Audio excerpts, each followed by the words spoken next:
அடுத்து நான் சொல்ல போகிற அந்த ஒரு வரியை சொல்வதற்காக எத்தனை நாட்கள் நான் காத்திருந்தேன் என்பது எனக்குத்தான் தெரியும். தர்மத்தாயின் தவ புதல்வரே, தமிழக வெற்றி கழகத்தின் தலைவரே, வருக வருக வருக. தலைவரின் தலைமை உரை.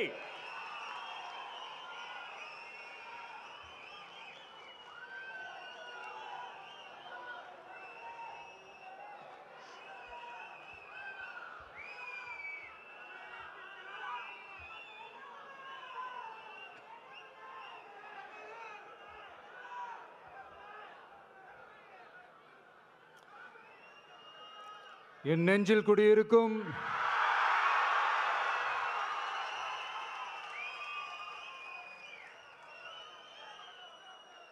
என்னுடைய தோழர்களுக்கும் தோழிகளுக்கும் தமிழக மக்களுக்கும் என்னுடைய வணக்கம்.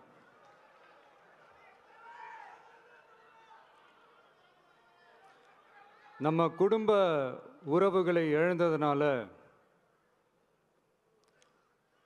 சொல்ல முடியாத வேதனையிலும் வலியிலும் இவ்வளோ நாளாக இருந்தோம். அப்படிப்பட்ட அந்த சூழல்ல நம்ம சொந்தங்களின் மனம் பற்றி இருக்க வேண்டியது நம்மளுடைய கடமை. அதனால தான் அவங்களோட சேர்ந்து அமைதி காத்து வந்தோம். ஆனால் இப்படி அமைதி காத்து வந்த நேரத்தில் நம்மளை பற்றி வன்ம அரசியல் வலைகள், அர்த்தமற்ற அவதூறுகள்னு இந்த மாதிரி நிறையா விஷயங்கள் நம்மளை பற்றி பின்னப்பட்டன, பரப்பப்பட்டன. இது எல்லாமே சட்டம் மற்றும் சத்தியத்தின் துணை கொண்டு துடைத்து எறிய தான் போகிறோம்.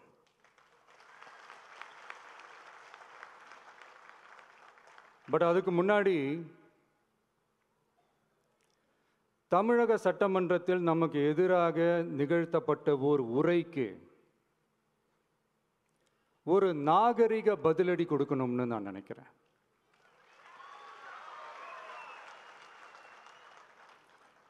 அரசியல் செய்ய விருப்பமில்லை, அரசியல் செய்ய விருப்பமில்லைன்னு அடிக்கடி சொல்ற முதல்வர் நம்மளை குறிப்பிட்டு பல்வேறு அவதூறுகளை பதிவு செய்வதன் வாயிலாக பெருந்தன்மையை பேரளவில் மட்டுமே பேசும் முதல்வர் 15/10/2025 அன்னைக்கு தமிழக சட்டமன்றத்தில் நமக்கு எதிராக பேசிய பேச்சில் எவ்வளவு வன்மத்தை கக்கியுள்ளார் என்பதையும், எப்படிப்பட்ட ஒரு அரசியல் செய்ய முயல்கிறார் என்பதையும் தமிழக மக்கள் உணராமலா இருப்பாங்க?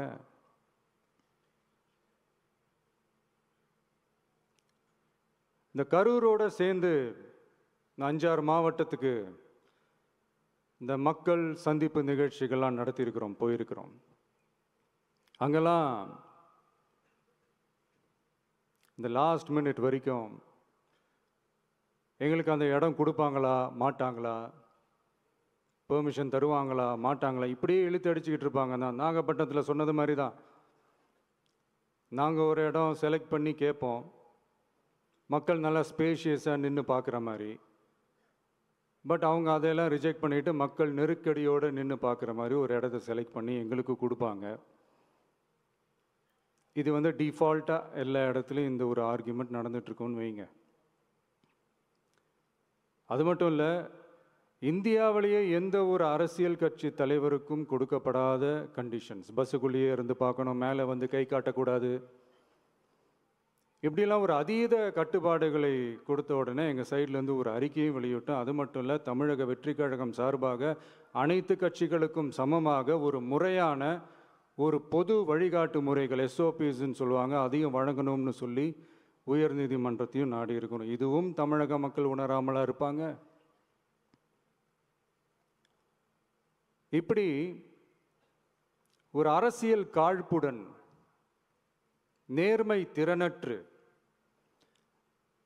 நம்மளை பற்றி குற்றம் சாட்டியுள்ள குறுகிய மனம் கொண்ட முதல்வர் அவர்களுக்கு ஒரு சில கேள்விகள்.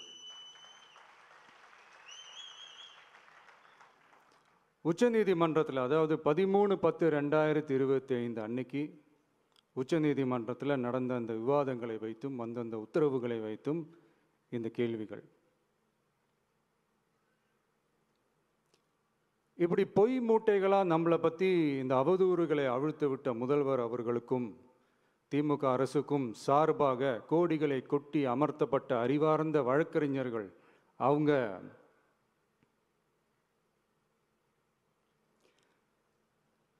இந்த கபட நாடக திமுக அரசோட தில்லுமுல்லுகளை தாங்கி பிடிக்க இயலாமல் உச்சநீதிமன்றத்தில் திக்கு திணறி நின்றது முதல்வர் அவர்களுக்கு மறந்துவிட்டதா?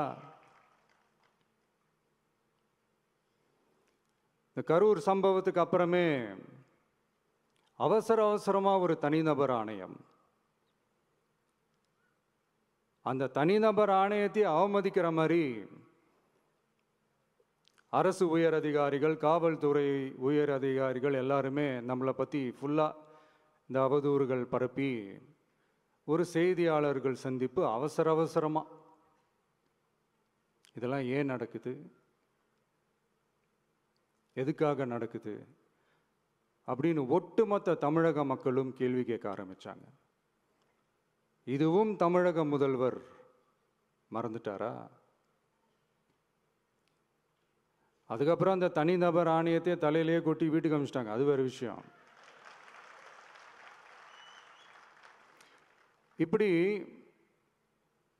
இப்படிலாம் கேள்வி கேட்ட உடனே ஏதாவது பதில் சொல்லி ஆகணும்ல. அதனால சட்டமன்றத்தில் பேசும்போது உண்மை நிலையை தெளிவுபடுத்தத்தான் அப்படின்னு ஏதோ இந்த சட்ட ரீதியாகவும் சத்தியத்திற்காகவும் நடந்தது போல ஏதோ சாமர்த்தியமாக பேசுகிறதா நினச்சி பேசியிருக்காங்க. இப்படி ஒரு 50 வருஷமாக பொது வாழ்க்கையில் இருக்கிற ஒருத்தவங்க ஒரு முதல்வர் அவர்கள் சொன்னது எவ்வளவு பெரிய ஒரு வடிகட்டின பொய், சப்பை கட்டுன்னு நான் சொல்லலை, உச்ச நீதிமன்றம் சொல்லியிருக்கிறாங்க. அவங்க சொன்னதெல்லாம் கொஞ்சம் என்னன்னு கொஞ்சம் லைட்டாக பார்ப்போமா?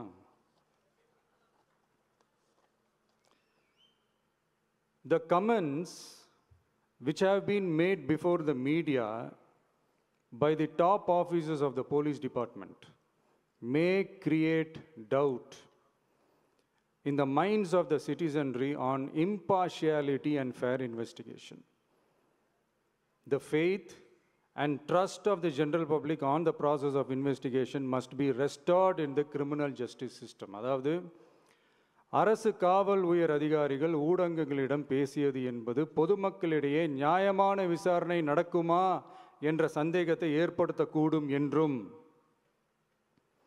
நியாயமான விசாரணை மூலமே அந்த சந்தேகத்தை மீட்டெடுத்தே ஆக வேண்டும் என்றும் உச்சநீதிமன்றம் தமிழக அரசின் தலையில் ஓங்கி நறுக்கு நறுக்கு நறுக்கு என்று கொட்டியதை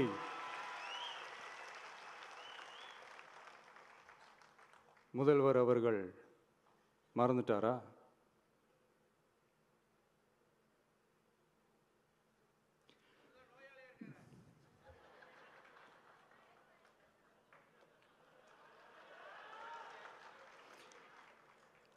மாண்புமை சென்னை உயர்நீதிமன்றத்தின் மாண்புமிகு நீதியரசர் SIT அமைத்து உத்தரவிட்டார் அல்லவா? அந்த உத்தரவை ஏதோ சட்டத்தின் மீதும் நீதி பரிபாலனத்தின் மீதும் மரியாதை கொண்டவர்கள் போல ஒரு நாடகத்தனமான கொண்டாட்டத்தை திமுகவிற்கு ஒத்து ஊதுவோரும் நடத்தி கூத்தாடி குதூளித்தனர் அல்லவா?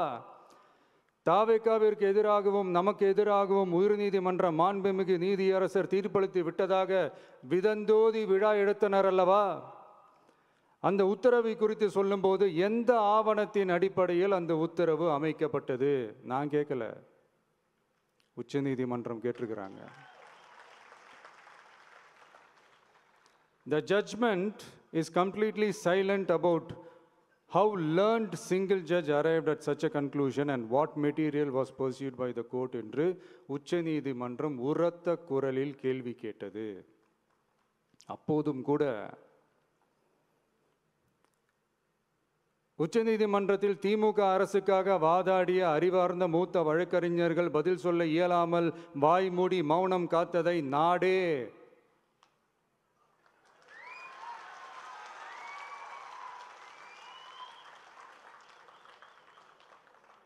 பார்த்ததல்லவா? இதையும் முதல்வர் அவர்கள் மறந்துட்டாரா?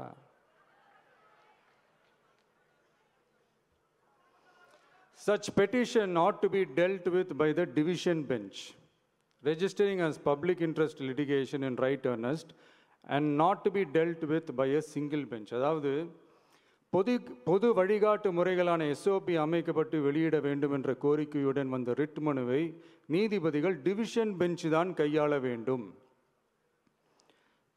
தனி நீதிபதி பெஞ்ச் கையாளக்கூடாது என்றும் உச்சநீதிமன்றம் சொன்னதல்லவா? அது மட்டுமா, கோரிக்கையே இல்லாமல் எஸ்ஐடி அமைக்கப்பட்டது எந்த வகையில் சரி என்றும் கேள்வி எழுப்பியது உச்சநீதிமன்றம். இது எல்லாமே அறியாமலோ இல்லை அறியாதது போலவோ உச்சபட்ச அதிகார மயக்கத்தில் இருந்து பேசினாரோ முதல்வர் அவர்கள்? மனிதாபிமானம், அரசியல் அறம், மாண்பு இதெல்லாம் எதுவுமே இல்லாம வெறும் பேச்சில் மட்டுமே பேசிக்கிட்டு அரசியல் ஆதாயம் தேடுற ஆட்டத்தை ஆடத் தொடங்கிவிட்டார் முதல்வர் அவர்கள்.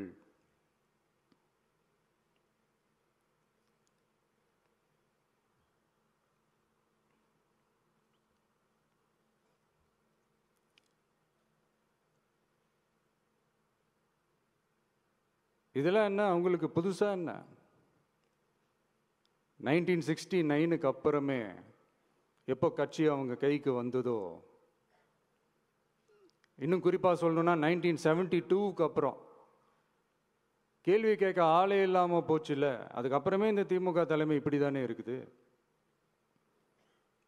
இப்போ நாங்கள் கேட்டோமே இந்த சில கேள்விகள்லாம், இதெல்லாம் நான் கேட்கல, சுப்ரீம் கோர்ட் கேட்டிருக்கு. இதனால் என்ன புரிய வருது? இந்த கவர்மெண்ட் நடத்துகிற அந்த விசாரணை மேலே சந்தேகம் ஏற்படுதுன்னா அதுக்கு என்ன அர்த்தம்? உங்கள் மேலே நம்பிக்கை இல்லைன்னு அர்த்தம்.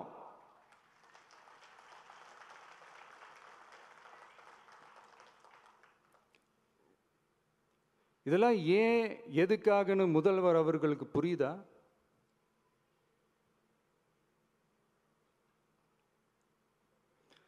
சுப்ரீம் கோர்ட் சொன்னதோட மட்டும் இல்லை, நிஜத்திலும் இன்னைக்கு மக்களுக்கு இந்த கவர்மெண்ட் மேலே இருக்கிற நம்பிக்கை மொத்தமாக மண்ணுக்குள் புதைந்து விட்டது.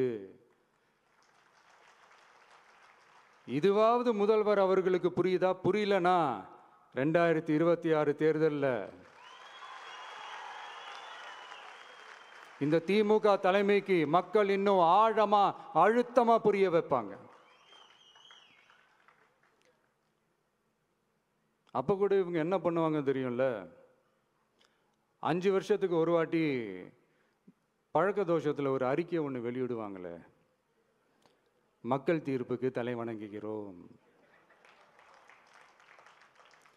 அப்படின்ட்டு அந்த அறிக்கையை வெளியிட்டுட்டு இப்போ அறிவாலயத்தில் போய் ஓடி ஒளிஞ்சுப்பாங்க. இப்பவே ரெடி பண்ணி வச்சுக்கோங்க அந்த அறிக்கையை. எப்படி? மக்கள் தீர்ப்புக்கு தலை வணங்குகிறோம்.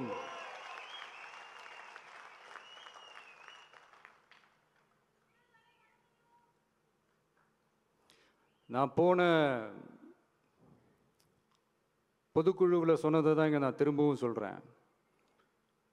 இயற்கையும் இறைவனும் நம் தமிழக சொந்தங்களின் வடிவில் மாபெரும் மக்கள் சக்தியை நம்ம கூடவே நிற்கும் போது எம் மக்களுக்கான அரசியலை தடுப்பவர் எவர்?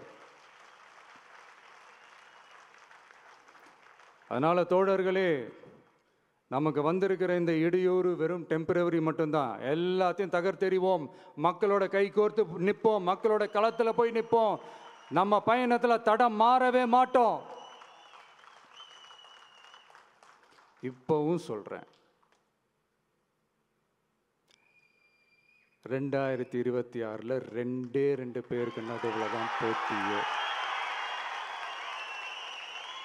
ஒன்று, இன்னொன்று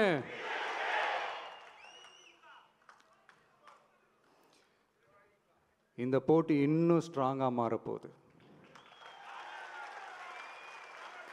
100% வெற்றி நமக்கு.